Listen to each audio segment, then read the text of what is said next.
Let's start there as a way away from football to begin with. What food? Yeah. You'll have me here all day if we're talking about food.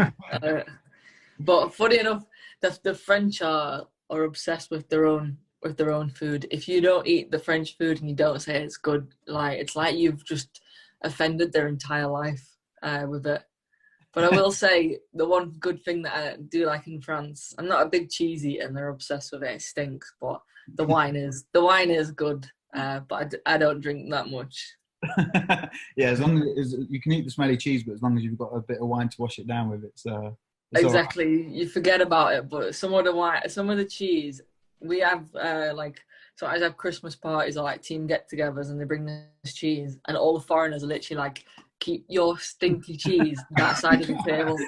There's about 30 of us on a long table, and honestly, we're all like, you put that cheese as far away from us as possible. Go outside with your cheese now. Literally, leave it outside. Did you know? When you moved out to France, did you notice like culturally little things like that when you first moved? Like, was it instantly recognisable? Yeah, like I always thought that it was just like this stereotype about France, and it wasn't even little things, like it was big things. Like the girls at breakfast, they get they don't have sliced bread for one. It's always baguettes, which is so stereotypical. But they literally do only eat baguettes, but they are really good. But they'll have a cup of coffee and a baguette and dip the baguette in the coffee and eat it. And the English girls are like, what are you doing? They're like, you can dip a biscuit in a tea, but not your bread, not your baguette in your coffee. But, like, so day one, I noticed like so many little things like that. Just the food that they eat. Like one of the girls eats couscous with milk and sugar. Wow. Yeah, that's standard, isn't it? And they were like, you don't do that? And I was like, no. Someone put jam in their scrambled eggs. I was like, what the hell? What's going on here? What's going on over there? I'm not quite sure what's happening. But it is good though, because we're in France. So whenever we eat a meal, we have crepes with pretty much every meal. Nice. There's always crepes. Yeah, it's like, oh, you have to have crepes. Like they always do that. Like, yeah. About broadening your horizons, it's like just a radical mind shift. Yeah, literally, it's like such a mind shift. But even like just learning the language as well. The language is just crazy. Like everything is a girl or a boy. So if you say in French, like, is that your car? Like, how is it? They'll say like, how is she? Like the car's a girl. It's so weird to get your head to like process when they're talking in French and they're saying she and he about a car or a drink or something. It's weird. Yeah, I mean, like those little things. While it's sort of like it's funny how different that side of things is compared to sort of like what we grew up with or whatever. Like you must be kind of grateful now just for those little touches of culture that you've now experienced.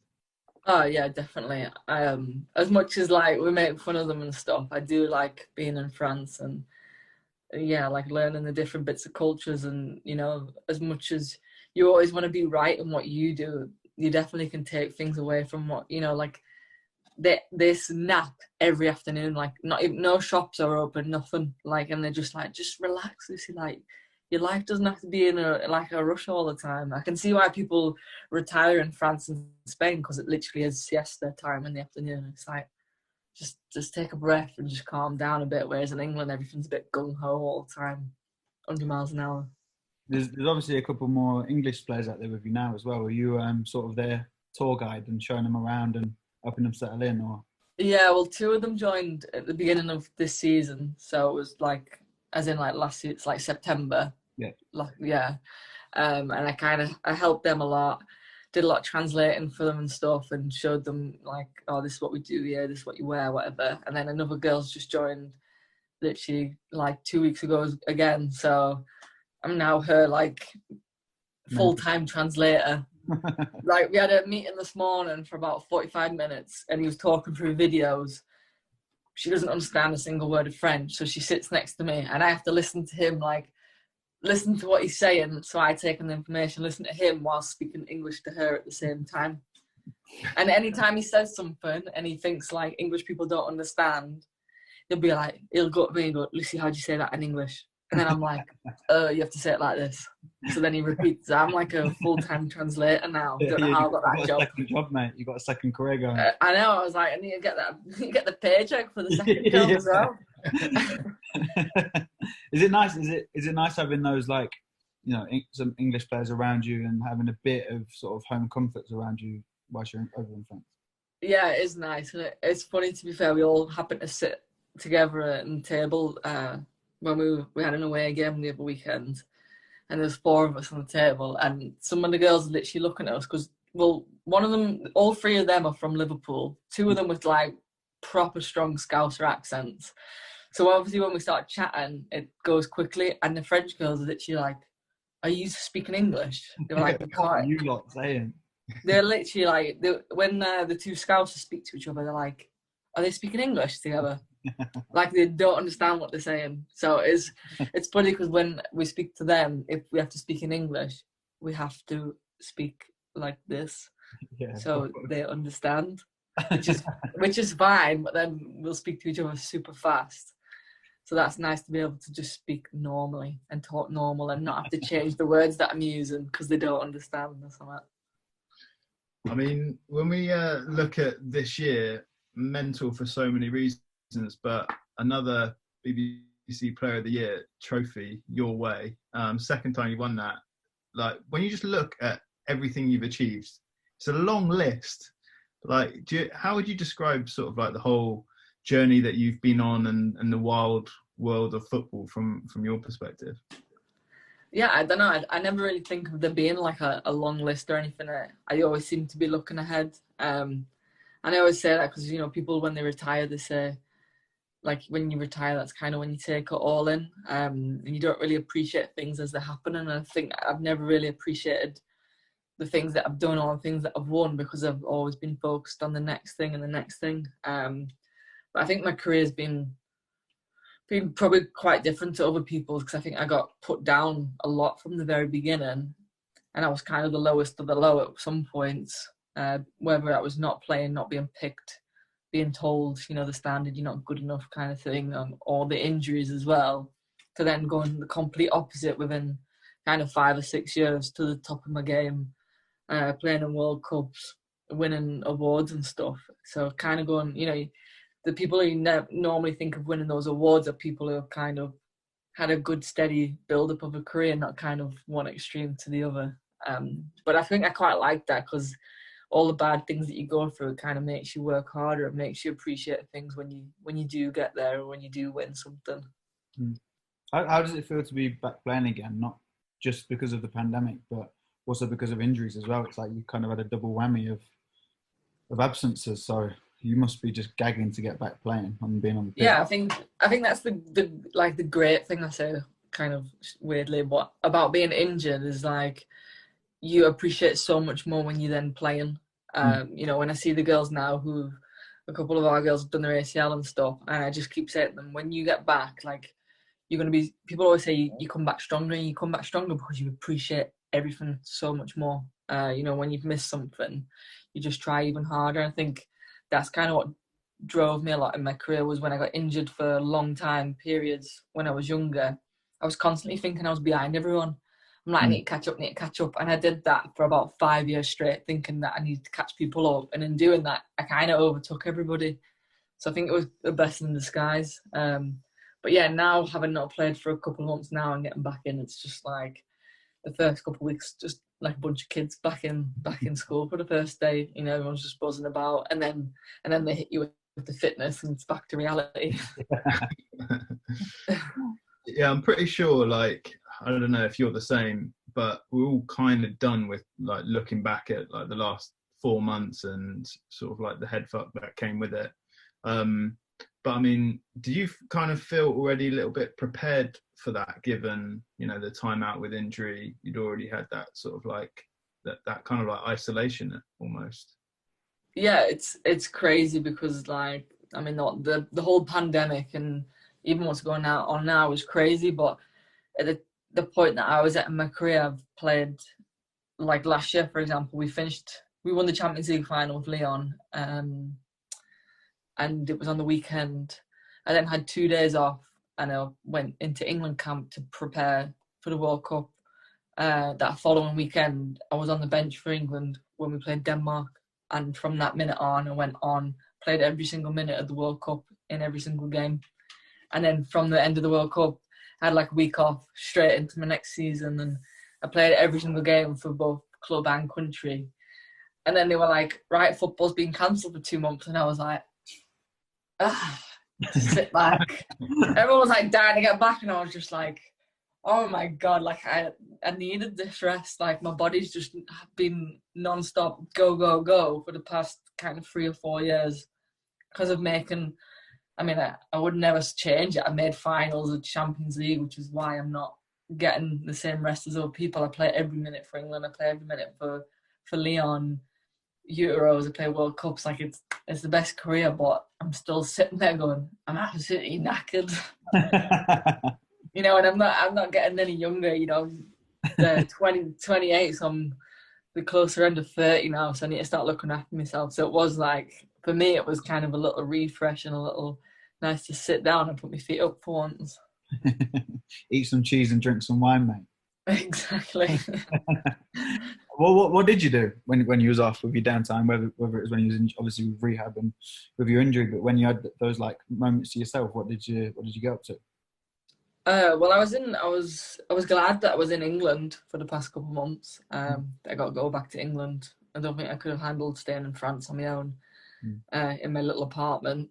So I was back in my house in England, just doing normal things. Like you kind of take for granted stuff like that sometimes, not being able to just do what people think is normal stuff, like painting the garden fence, like cutting the grass, like boring normal stuff. Yeah, like it's really boring and mundane, but sometimes it's just, you know, my life evolves around football. I watch football every game that's on the telly, every score I'm constantly checking, like men's football, women's football. I watch everything.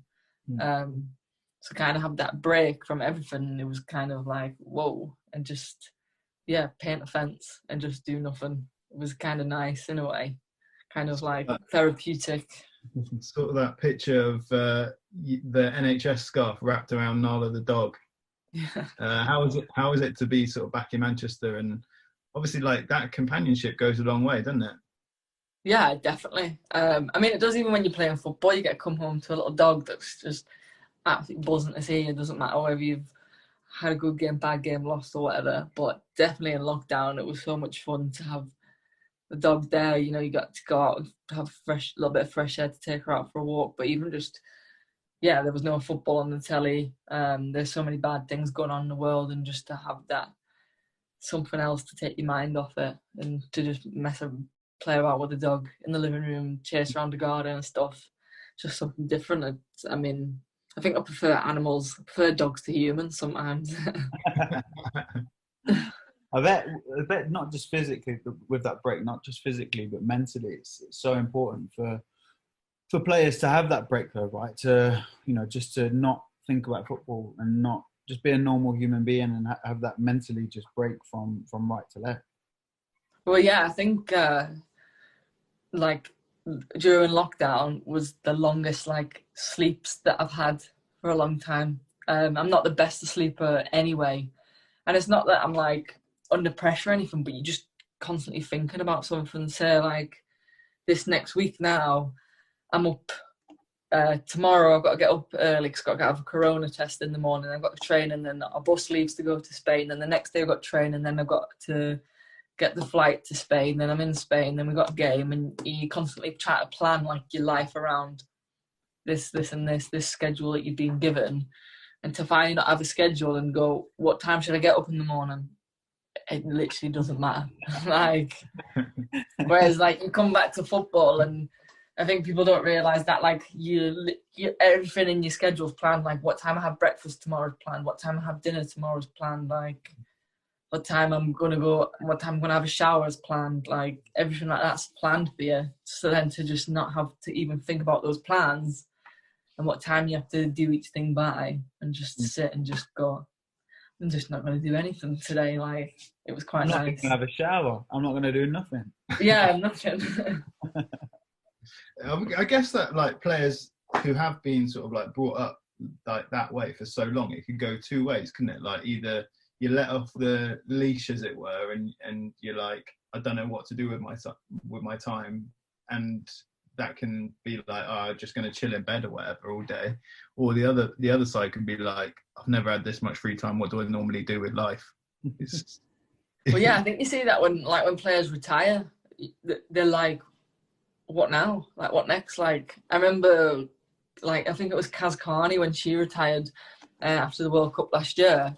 And then I seen her a couple months later and she was just like, it's so nice that having someone tell you what time you have to eat your breakfast at the next day. She's like, if I don't want to eat my breakfast, I just don't eat my breakfast. Like, if I want to eat it early, I just do that. Like, them little things. And yeah, it either goes one or the other way, doesn't it? It's either a new lease on life after your career finishes, or you're a little bit like lost. But like, what do you do next? I think that's what people always find difficult when they retire, especially. Which side are you? Do you sit there twiddling your thumbs and get anxious, or can you just sit back, relax, and chill out? I think I probably sit back, relax, and chill out. But I keep telling people I'm going to play till I'm 40, so I might end up not even being able to go anywhere. I'll be in a wheelchair because I'll have played that long. But I don't want to stop it until my body gives up. I'm going to still be on the pitch. I'm going to be one of them like clawing on. Put me on for a minute. Put me on for a minute. You're 89. Go away. Piss off. Yeah, literally. You know what, to that point though, I listened to the that Insta live you did with Alex Scott, and I didn't know about the story of when you were like 18, 19 and what happened with your knee and then the other leg. That is mental. Yeah, the whole thing that happened with my knees was just like, it's so long ago now that it just doesn't seem like it was even real, like to have gone through all of that at such a young age with next to no support apart from literally my mum and dad, which, I mean, thank God, like that kind of thing doesn't happen now. You know, if you're playing for England or you're in a quite any reasonable setup, you kind of get looked after. But yeah, back then it was hard. But that's what I mean. Like, that's why I was constantly thinking for the rest of my career, I need to catch up. And I always just had to do everything by myself because I thought, no one else is going to do it for you. You're just going to have to do it yourself, kind of thing. For people that missed that story, Lucy, can you explain a little bit what happened? Well, the beginning of it, I actually only hurt my left knee a little bit. It was really swollen, and it wouldn't go away, so I had an injection. But the injection caused an infection in my knee, which then I had my knee cut open. I mean, you can't really see, but I had my knee sliced open. Had to get washed out. I was in hospital, like on drips and stuff for a whole week. I was there, and then I was there a little bit. I had to come back and forth, and then I basically got told off England. Like, it was in March, and there was finals in like the summer. You're not going to be fit enough for the finals. See you later. Like, you're not getting picked. Whatever. Like, go home, kind of thing. I went home on my own. So then I was like, you're not telling me that I'm not going to come and play. So I went home, went down to the football field, literally down the road from my house every day with my dog. Went and trained, ran around the pitch, running. Like, I didn't have a physio or anything. And I'd lost so much muscle from being in hospital for so long that I didn't realise that I was damaging my other knee. I went to a Euros under-19s finals and a World Cup, under-20s World Cup, played every game in the end. So that was me proving them wrong, like, yeah, I made it, yeah. But played with this pain in my knee. Turns out that I'd torn my meniscus, but no one knew. Had surgery on that meniscus. It's meant to take 3 months. It took me 7 months. Got back after 2 months. Completely snapped it. So then was out for a whole year, which in this whole year, my physio I saw once a week. Bearing in mind, professional footballers have a physio basically on call like 24/7. I had a physio for 1 hour once a week who worked with divers. She wasn't even with footballers. So it took me a year. She was great, like, she was good physio, but we got to running and she was like, so what's a football thing? Like, you want me to throw the ball for you? And I was like, yeah. Come jump in this pool for me. Is he like throwing it in my head, like, yeah, kick it? I'm like, never thrown the video on it. Like, yeah, so that was an experience. Got back from that. To be fair though, that was when I got back from that, so I'd missed playing for nearly 2 years at that point. And Liverpool took a gamble on me, signed me, ended up winning back-to-back leagues with Liverpool. Hurt my meniscus again then when I signed for City, but it was just a tear.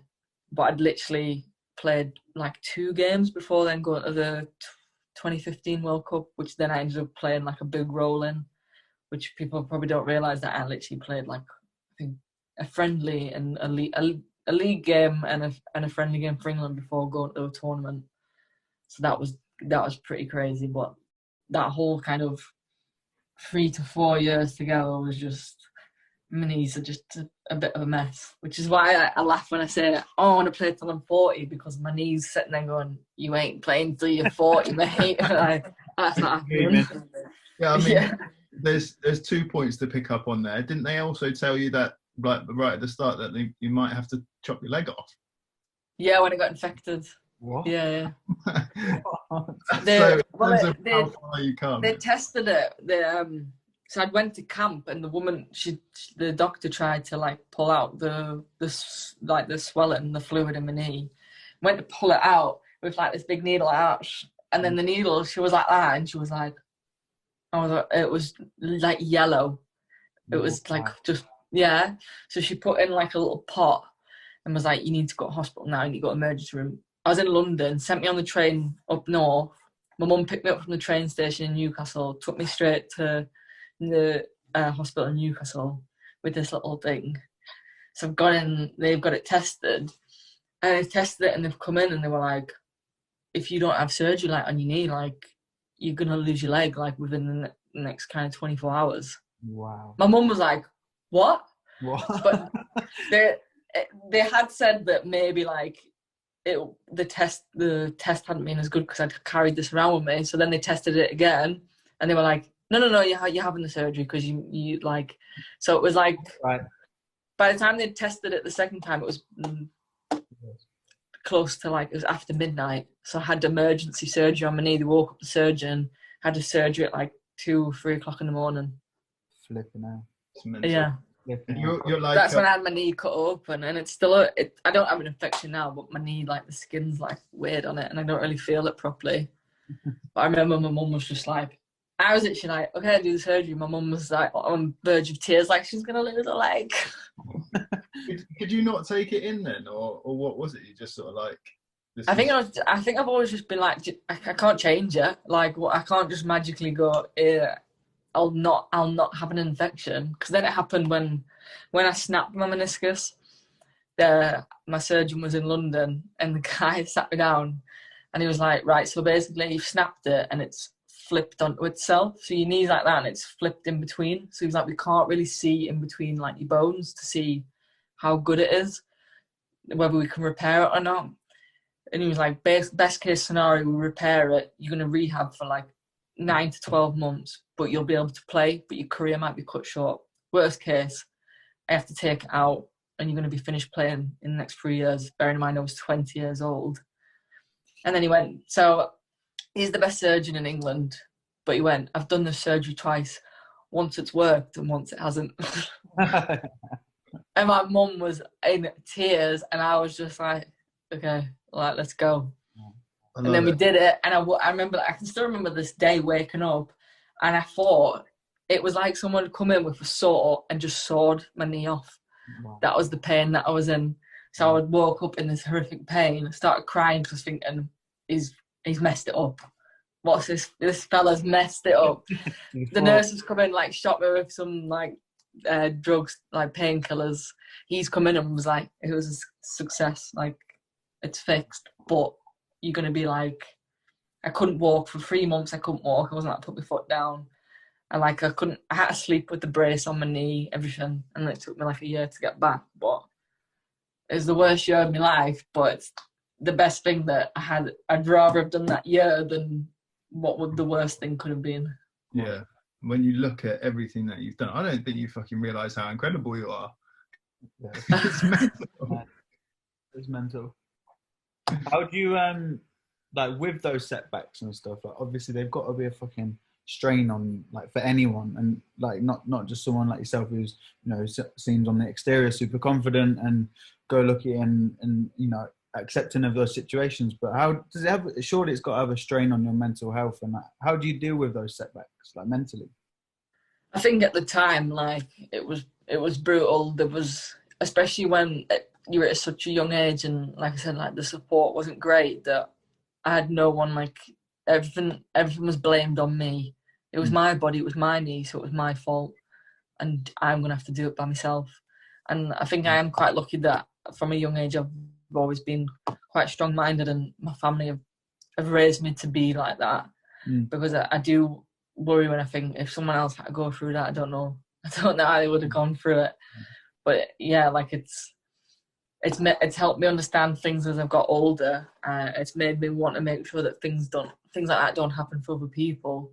But definitely there was times where, like I said, it was the worst year of my life, having to, like, not even being able to, I couldn't even move my knee, like I couldn't even move my leg, couldn't walk. I was having to rely on other people. Like, I was going to university, and it was at the same time that one of my best friends that I grew up with, Jordan Nobbs, who plays for England, she got picked for England, and that I was sat at home, like I couldn't even walk, and I had to be like super happy for her and super happy for my friends getting picked for England, when I was not only devastated for myself, but I was devastated that I was missing out on the same things that they were able to do. But I think that's why I think now when things happen, like if I got a little injury now and people are like, oh, you're not gutted, I'm like, nah, I'm really not gutted. Like, worse things could happen, and even worse things than the injury that I went through can happen to you. So I just think that's why I always say you just got to be grateful for what you're doing. And like, someone asked me like, oh, what's your motivation? I'm like, I don't have motivation because I always want to be out there, because I missed so much when I was younger. Like, I've just always tried to look at it as something that's impacted my life in a good way, and try not to be too down on it. But it was, at the time, it was difficult, and I just think I was very fortunate to have a family that supported me really well.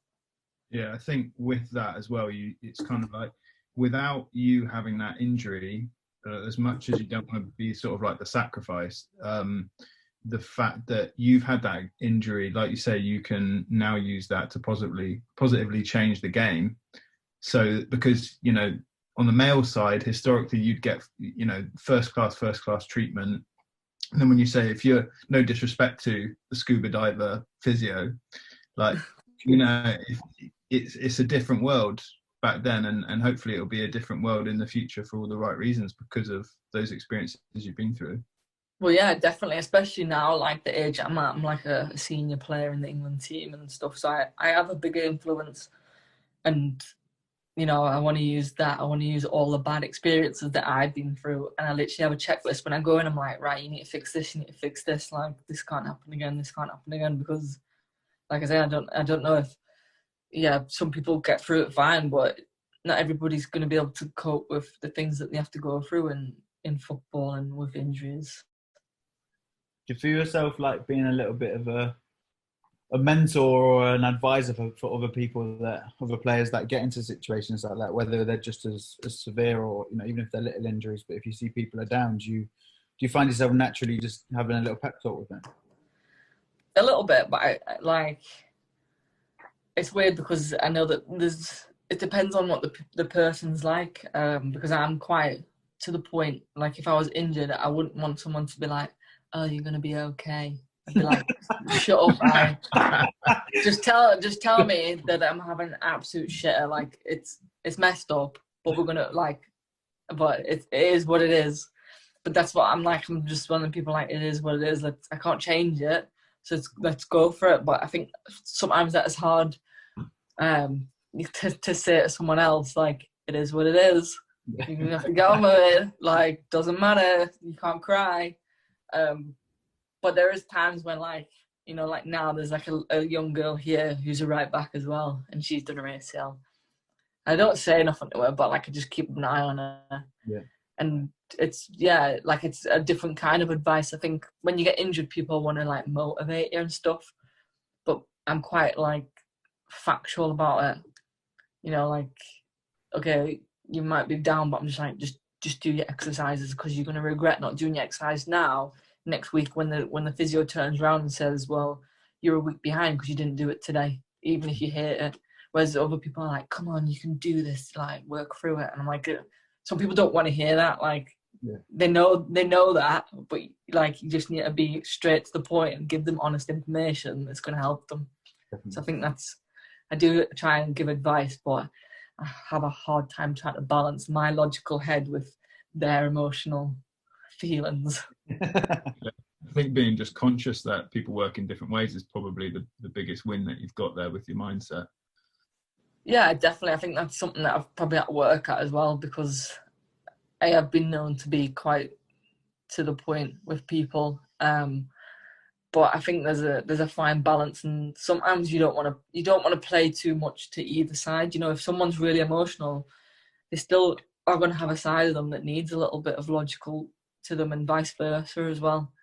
But as I've got older, I've definitely learned how to read people better, and to kind of to give off like the advice that I have, but in a way that's going to like suit them and help them without giving in to this person that I don't want to be, that's just like babying someone for the sake of it. I want to be productive with it. Yeah. When we're talking about where we're at now, and you know, looking back at football and the future and everything that comes with that, and also worth mentioning, obviously, like I feel like Nike kind of like have that kind of shared output as a brand in terms of like being very driven, that kind of like mindset, you know, positive, forward thinking, embracing sort of like those bad times to sort of move forward. How are you feeling now that there's like big occasions come back and you've got like Champions League ahead of you and stuff like that? Yeah, like super. I mean, especially the club that I'm at, with the players that play at, like, these girls live for these big games. That's a whole season's like around the big occasion. So I think we were glad that it didn't get cancelled, because I know at some points there was so many things getting cancelled. So I'm glad that we get to play it. But I think everybody, and you look at the games that have already been played, and now going into this, like the men's games, like it's just, the competition's just crazy. And I think everyone's just excited for that. I mean, it's a thing that only people like me and Pete and fans and stuff can only dream of playing in, like the Champions League. And you know, we watch it on the TV, you watch it in the stands. And what's it actually like as a player to hear that music and to compete in a tournament such as the Champions League? It's so crazy though, because like I've played in 2 finals now, and we won both of them, but they couldn't have been so different. Like, someone could tell you like their experience of it, but it just depends on the day. Like, it's like anything. Like, we turned up to the final 2 years ago. We went into, like, we didn't play well. Like, we was nervous. We went in extra time. We won it in extra time. But we was like super edgy. Last year we turned up and we were like, we're the boss. Right. Turned up, scored like 4 goals in like 30 minutes or something. Like, it just literally, because it's that one-off game, that one-off thing. Like, people even say, oh, experience in Champions League matters. The year before, the girls I play with, some of them have won the Champions League 6 times, and they turned up this game nervous. So I'm like, you just don't know. Yeah, I was like, what are you nervous for? You've already got 6 of them at home. This is my first one. Like, I've got a right to be nervous. But it just depends. Like, it just depends on like each individual and stuff, and what you're going through or how you've been playing. Like, it's that one-off game. It's a final. Like, some people, like, it's your one and only opportunity to win this trophy that everybody domestically like is hunting for. That it's just such a different game to any other game that you're playing. Like, it really is. I think maybe it's only like a World Cup final and a Euros final is probably the only thing that's probably better. But I mean, I've not played them. But apart from that, you don't really have that same kind of rush going into this game. You stepped right back into it with winning ways, already picking up trophies already, like last weekend and everything else. How did it feel to slip into a brand new pair of Nike boots? Well, I'm not going to lie, but it's like... Here we go. Yeah, no, it's 40 degrees here, and we trained the day that I got my boots, I've been in the prototype for like all through lockdown and now, which I wasn't supposed to, but the day I put them on, I loved them. So I was like, I'm just going to keep wearing them until they come out, which I kind of got away with because we only had training. So I was like avoiding pictures and stuff. But I absolutely loved the day I put them on. I was like, these are sick. I was texting Nike, like, these are sick. I love them. I'm keeping them on. Like, I'm not going back to the other ones. I love them. I like they're probably my, apart from I had the CTRs were like my first pair of boots that Nike sent to me. And they were like the blue, they were like a turquoise blue with like yellow and black. They were my favourite. I think apart from them, these are the only boots that I've really loved. Because I kind of went through Tiempos, then I went through the previous boots, and I wasn't like, I liked them, but it wasn't like, there was always something that I wanted to change. Whereas these ones, I love them. You still get excited when you get new boots, like a little kid? Yeah, I do. I'm probably quite sad because I don't think the other girls do, but like I'm like texting like, what are the new colours? I want to see them. I'm like to the other. There's another girl on the team. She's with Nike, but she's with the Mercurials. I'm like, oh, these are your next new boots, and she's like, oh, sick, love the colours. What are yours? Like I like two little kids and like little 10-year-olds in the training and like playground. Like, oh, look at these are sick. Like seeing what the next colourways are and stuff like that. I remember when I turned to trade, they were like, oh, what are your boots? What are they? When I had the prototypes and stuff. So no, I love getting new boots and trying new things, and yeah, and especially when like different colours and stuff and that come out. But these ones are my favourite, so hopefully I get to keep them for like a long time now.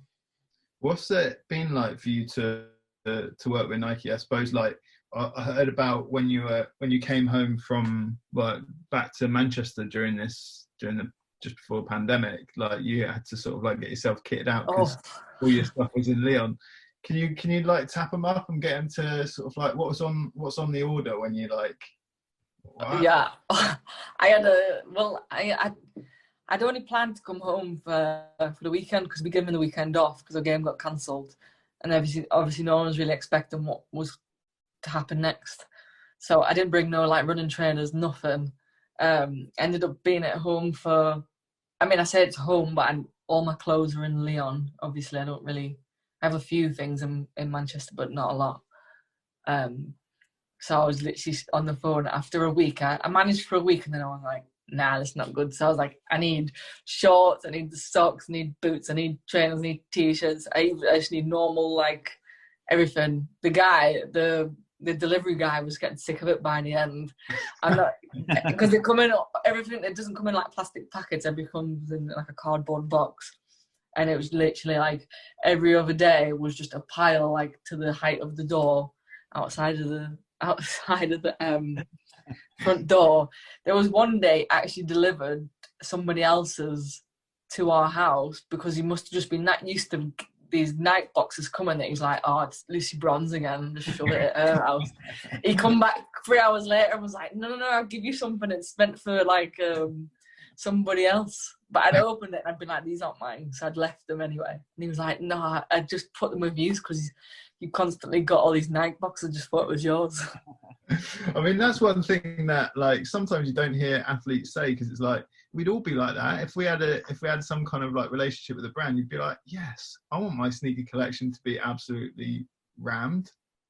Yeah, my trainers, it's getting a bit too much at the minute. I'm having to like take some out, but every time I take some out more, I constantly order another pair.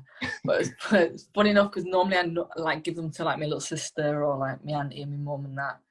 But then when I was in lockdown, I give like my sister, I said, oh, do you want me to get you some stuff? So I got my sister's stuff, like my brother, mum and dad. And then I was speaking to my auntie and my nan. I was like, do you just want stuff off Nike? And they were like, oh, I don't really know if they do anything that we like or whatever, because they only ever see what I wear. They went on the website. I'm not missing. Their list was longer than everybody else's. My nan's got the Nike, the t-shirt with the hoodie, and she's got a long coat with the matching like strap bag because when she goes on a walk, she wants to put a phone in a bag. And then the trainers and the socks and everything. My auntie took a picture and was like, your nan's sponsored by Nike. We need to do a photo shoot with her. 100%. Literally, and then my auntie's the same. So my auntie's walking the dog, and my auntie's got like a Nike coat with the trainers, and then a matching bag that goes with the coat. You know, just one of the little like pocket bags. Amazing. She's like, I put the dog's treats and the dog's poop bags in my Nike bag. What a hero! Mate, when you're back over, 100% that photo shoot is happening. 100%. I know, they'll be buzzing. They'll be like, oh, more free Nike stuff. They'll be so happy. Just to sort of start to wrap this up, looking towards the future, other than ordering a lot more Nike stuff online for your family, what do you have in your mind? What do you want to achieve? What do you want to? Have you got any milestones you want to hit, or what does it look like for you? I think obviously domestically, I've got the Champions League already. I've got all the kind of trophies in England and in France. And I want to continue that. I want to keep winning Champions Leagues. I want to keep making Champions League finals and playing cup finals and stuff. But I think, the day that from the very first game that I played from England till the end of my career, the only thing that'll matter to me is whether I've won something with England. I think being successful with your country is got to be the most important thing. It comes around once every 4 years, whether it's the Euros or the World Cup, the Olympics as well, with the Team GB. We have a chance, and it's something that no one's ever done with the women's. We haven't been successful. We haven't got that silverware in a competitive competition. And I think that's the last thing that's the thing that I need, that I want, that we're missing as a nation, but also on an individual level. I don't want to quit playing knowing that I've not won silverware for my country. Yes, we all want that, mate, not just you. Yeah. Thanks so much for your time, mate. It was a pleasure speaking to you, and we wish you all the best for the game. No problem, thanks. Yeah, or games. Games are hopefully games. Yeah, exactly. Plural. No, nice one, mate. Really appreciate it. Nice one. No problem, thank you.